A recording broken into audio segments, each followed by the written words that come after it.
At an altitude of 7,000 meters that night, the cold was not felt as a meteorological phenomenon, but as a hostile, intelligent force, striving to stop the beating of the human heart. Beyond the thin duralumin skin of the bomber, the temperature plummeted to minus 48 degrees, transforming the stratosphere into an icy crypt. Inside the cockpit, despite fur boots and heavy reefer coats, the cold penetrated to the bones, restricting movement, making every touch of the control wheel or switch a test of will. The canopy glass, the only window to the world, was covered from inside with a thick, opaque layer of frost. Navigator Pyotr Koklov, clutching a penknife in his hand, methodically and furiously scraped away the icy crust, carving a narrow slit for visibility. He needed to see the stars. In this boundless black ocean of night, where radio beacons had failed and the map had become an abstraction, the stars remained the only guide separating life from disappearance into the waters of the Baltic. The M88 engines worked with a heavy, strained hum, which, after 4 hours of flight, had transformed into a physical vibration, resonating in every nerve. Yevgeny Preobrazhensky, commander of this daring squadron, felt the machine not with his hands, but with his back, with his whole being. The aircraft, overloaded with fuel and bombs, was flying at the limit of its aerodynamic capabilities. Every air pocket, every gust of wind at this altitude threatened a spin from which the overweight machine would not recover. But they pressed on. Below their wings lay Germany.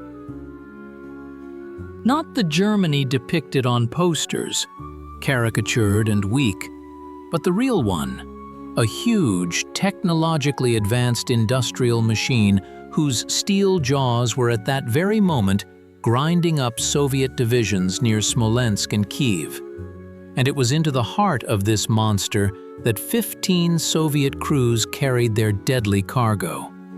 To comprehend the madness and grandeur of this moment, one must go back to the scorching July of '41, when the very idea of striking Berlin seemed like the delusion of a madman. The Wehrmacht relentlessly rolled eastward, devouring kilometers of Soviet land. The Luftwaffe reigned supreme in the sky. Hermann Göring, reveling in triumph, declared to the whole world, "Not a single bomb will ever fall on the capital of the Reich." This was not just boasting, it was a statement of fact. The Soviet Union, it seemed, had neither airfields capable of reaching Berlin, nor aircraft, nor the moral strength for such a strike. German propaganda had already buried Soviet aviation, declaring it destroyed. But in the offices of the naval staff, in smoke-filled rooms where tired men with red, sleep-deprived eyes bent over maps, a daring geometry of retribution was born. The Baltic Fleet was retreating, losing bases, trapped in the Gulf of Finland, but it still held the Moonsund Archipelago, the islands of Ösel and Dago. Two scraps of land, jutting deep into the Baltic Sea, like a dagger pressed against Europe's side. The distance to Berlin from here was 900 kilometers, exactly enough to fly there, drop the payload and, if lucky, return on the last drops of fuel. It was the mathematics of suicides, but it was the only chance. The operation was prepared in a mode of absolute paranoid secrecy. Even the word, quote, "zero" was forbidden. In the flight manifests, the target was listed as alternate targets, or conditional squares in the sea. The Kagel airfield on Ösel Island, chosen for the start, was an engineering nightmare. The dirt runway was too short for heavy DB-3F bombers. It was designed for light fighters, not for aircraft with a takeoff weight exceeding all permissible norms. The fleet's engineering service performed the impossible. In a matter of days, the runway was extended by laying special steel plates on the marshy soil and reinforcing the ground. But even so, there was practically no length to spare. The planes were prepared for departure as if for a final parade. Mechanics, whose hands were black with oil and bloody from striking the cold metal, performed miracles. Everything superfluous was removed from the machines.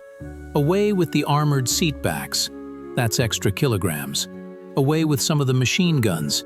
In the night sky, where stealth is paramount, they won't be needed. The crews were reduced to a minimum: pilot, navigator, gunner, radio operator. The fourth crew member was left on the ground, but the main enemy was fuel consumption. The standard tanks were insufficient. Additional containers were installed in the bomb bays, and the bomb load itself was suspended on external hardpoints, which worsened aerodynamics and increased drag. The takeoff on August 7th was the first act of this drama. The heavy machines took off heavily, reluctantly, as if the Earth itself did not want to let them go. The wheels bounced at the plate joints. The engines roared at takeoff power, consuming their lifespan. Liftoff occurred at the last meter, when the landing gear was already about to catch on the bushes beyond the edge of the runway. The pilots literally ripped the machines into the air using the ground effect and flew low over the waves for a long time, gaining speed millimeter by millimeter before beginning their climb. One mistake, one engine malfunction, and the plane would have turned into a giant torch on the water. But all 15 machines took to the sky. The flight to the target turned into an endurance test. The route was laid out in a cunning arc, first north, bypassing strong air defense zones, then a sharp turn south over the sea, and entry into German airspace from the direction of Stettin. They maintained complete radio silence. The airwaves were empty, only static crackled in the headphones. This loneliness weighed on their minds more heavily than the fear of anti-aircraft fire. Each crew was alone, facing the abyss. The navigators worked like hell, constantly calculating wind drift. Over the sea there are no landmarks, nothing for the eye to latch onto. A 1-degree error in calculations at the beginning of the journey meant a miss of tens of kilometers at the target. When the lights of German cities floated beneath the wing, the pilots experienced a shock. They were accustomed to the darkness of war, to the blackouts of Leningrad and Moscow, where even the spark of a match could draw a shout from a patrol. Here, below, peace reigned. Germany slept, bathed in electric light. Street lights, illuminated autobahns, lights in house windows, all of this screamed self-confidence. The Germans not only didn't expect an attack, they had excluded it from their worldview. This carelessness played a cruel trick on the Reich's air defense system. When the group approached Berlin, the city glowed. A huge light spot on the horizon, impossible to mistake for anything else. And then, the most incredible thing began. German searchlight operators, hearing the roar of the engines, began to turn on their powerful beams. But they weren't sweeping the sky in search of an enemy. Instead, they were converging them into cones, indicating the direction to the nearest airfields. They mistook the Soviet bombers for their own lost planes. From the ground, coded requests flew. Quote, 0. Navigator Koklov grimly chuckled into his mask. Quote, 1. The technical aspect of bombing that night was an extremely difficult task. The bombers carried a mixed load, high explosive bombs, Fab 100 and Fab 250, as well as clusters of incendiary shells. To accurately deliver this load to the target, the navigator had to combine the aircraft's speed, altitude, and wind speed into a single equation. O, P, B2. Optical sights were used, requiring the aircraft to fly perfectly level at the moment of release. This is called combat course. The the most terrifying seconds for the crew. The aircraft cannot maneuver, cannot evade. It must fly as if on rails, becoming a perfect target.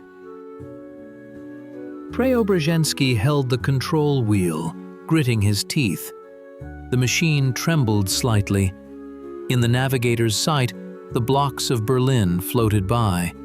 The crosshairs found a point, the area of the railway station and industrial zones. "Drop!" The command rang out in the helmets like a gunshot. The plane lurched sharply, freed from its deadly cargo.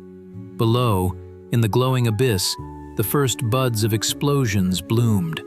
First, soundless flashes, then, with a delay, the sound of impact reached them. And then, Berlin changed. The illumination instantly went out, as if someone had pulled a giant switch. The city plunged into darkness, but that darkness was immediately filled with chaos. Dozens of searchlights frantically swept the sky, trying to find an invisible enemy. Anti-aircraft artillery, late to the start, opened hurricane fire. The sky bloomed with shell explosions. Flak 88s, the famous German anti-aircraft guns, fired at sectors, creating walls of fire and metal. Shrapnel hammered against the fuselage, but the Soviet planes were already turning back. The main thing was done. The myth of invulnerability was shattered. The psychological effect of bombs falling on Unter den Linden was stronger than the destruction of any factory. It was a blow to the pride of a nation that considered itself the master of the world. But if the journey there was an act of navigation and stealth, the return journey turned into a drama of survival, where technology and nature became the main enemies. After dropping their bombs, the planes became lighter, but fuel remained critically low. Calculations showed that there would only be enough gasoline under ideal flight conditions, a tailwind and a direct course. But war knows no ideal conditions. As soon as the squadron left the firing zone over Berlin and headed north, towards the sea, the weather began to deteriorate rapidly. An Arctic cyclone, common for the Baltic in August, covered the return route with thick clouds. Visibility dropped to 0.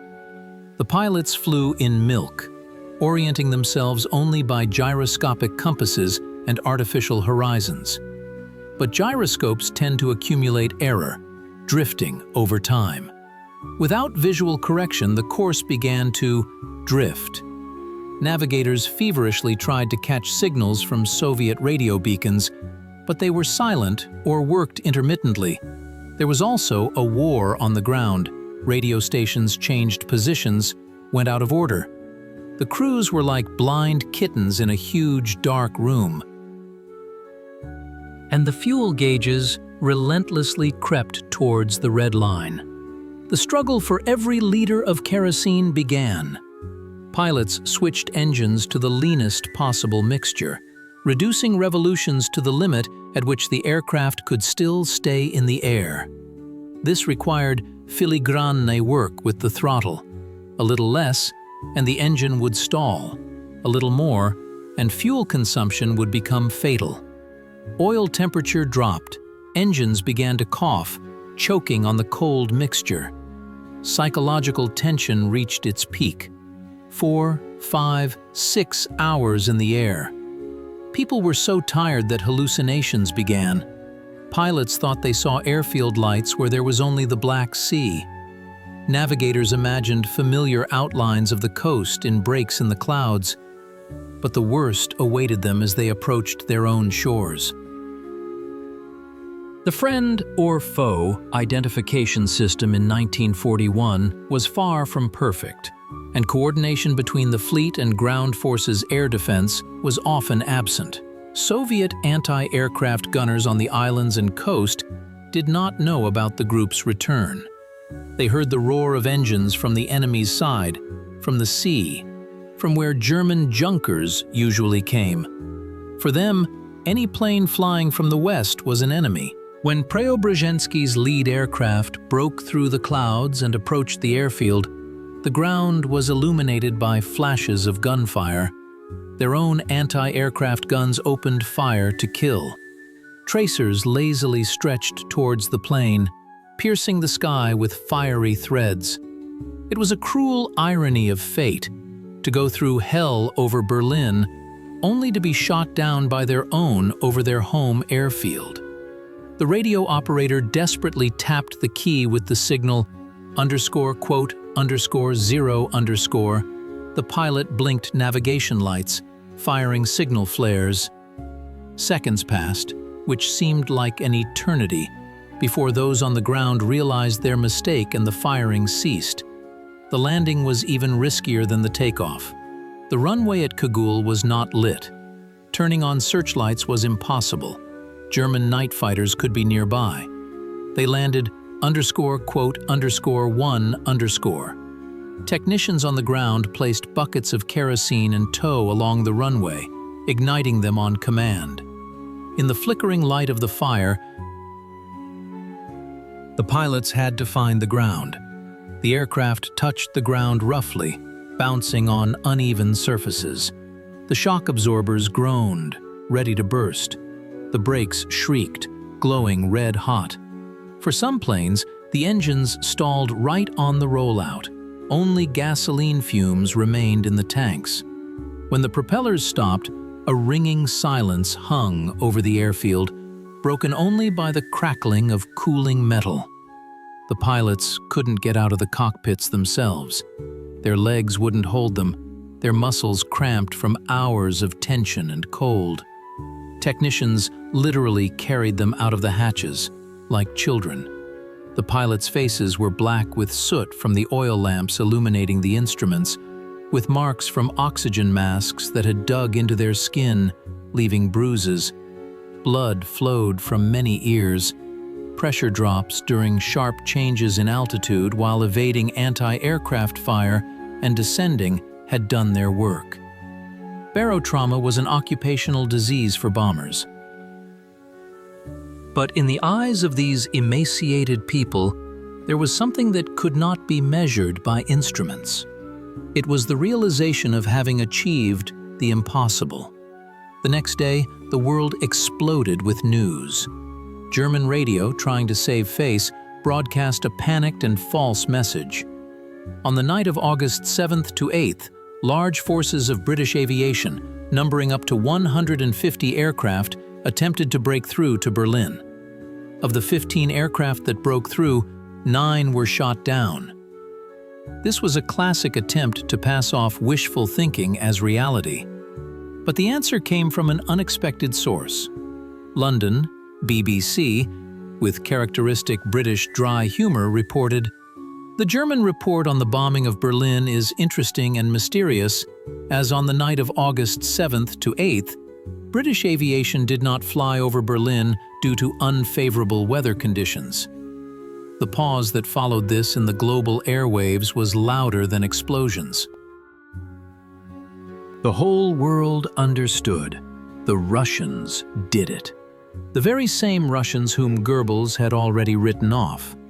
New York and London newspapers came out with huge headlines. It was a political triumph.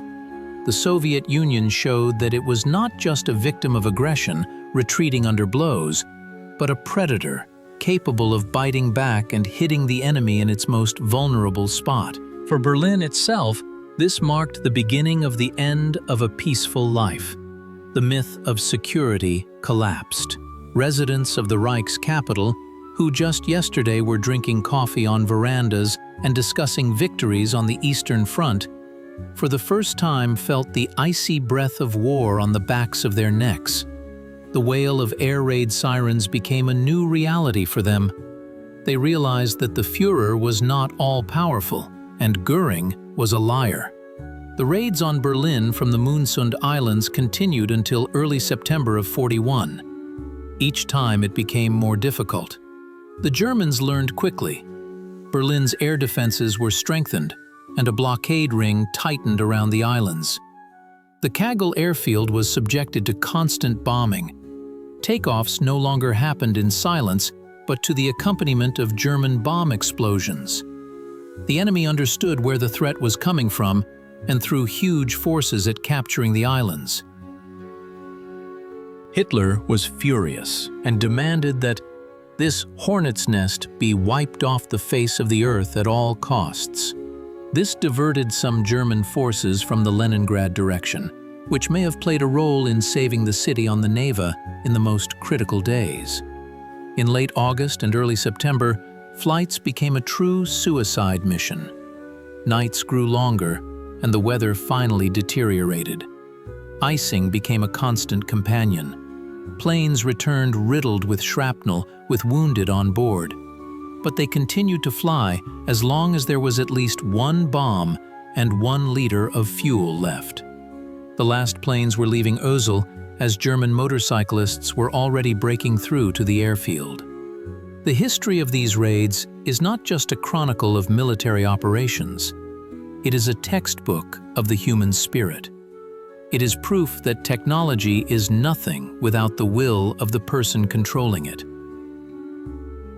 The old DB-3s, which were inferior in their characteristics to modern German machines, became weapons of strategic retaliation in the hands of masters. Technical difficulties, freezing sights, oxygen equipment failures, primitive navigation, were overcome not by new inventions, but by ingenuity and courage. Navigators warmed frozen bomb release mechanisms with their bare hands, giving the warmth of their bodies to the metal so that the mechanism would work at the right second. Today, when we look at the events of that war through the prism of decades, the bombing of Berlin in August 41 stands apart. It did not inflict critical military damage on Germany. It did not destroy its industry, as the carpet bombings of the Allies did in 45. But it did something more important. It preserved hope. In the darkest hour, when it seemed that catastrophe was inevitable, when armies were trapped in cauldrons and cities surrendered one after another, this feat of the Baltic pilots became a beacon. It showed every soldier in the trench, every worker at the machine, we can beat them. We can get them in their own lair. This resonance echoed through the years. It taught us an important lesson. An asymmetric response is often more effective than a direct confrontation. When an opponent is physically stronger than you need to hit them psychologically. You need to disrupt their worldview, make them fear where they feel safe. Preobrazhensky's pilots didn't just drop bombs on Berlin. They dropped fear and uncertainty on the Nazis' heads, seeds that sprouted 4 years later as the red banner over the Reichstag. And now, concluding this story, we mentally return once again to that wind-swept airfield on the island of Ösel. We see tired people in fur overalls climbing out of the cockpits. They don't feel like heroes. They just want to sleep, get warm, and smoke a cigarette. They don't yet know that their names will be inscribed in history textbooks in golden letters. They simply did their job, a job that seemed impossible. The roar of their engines has long since faded, dissolved into the noise of time. But the echo of those explosions in the streets of Berlin still resounds, reminding us that for a person driven by a great goal and love for the motherland, there are no insurmountable distances or impregnable fortresses. The limits of the possible exist only in our minds. And on that August night in 41, 15 Soviet crews erased those limits forever.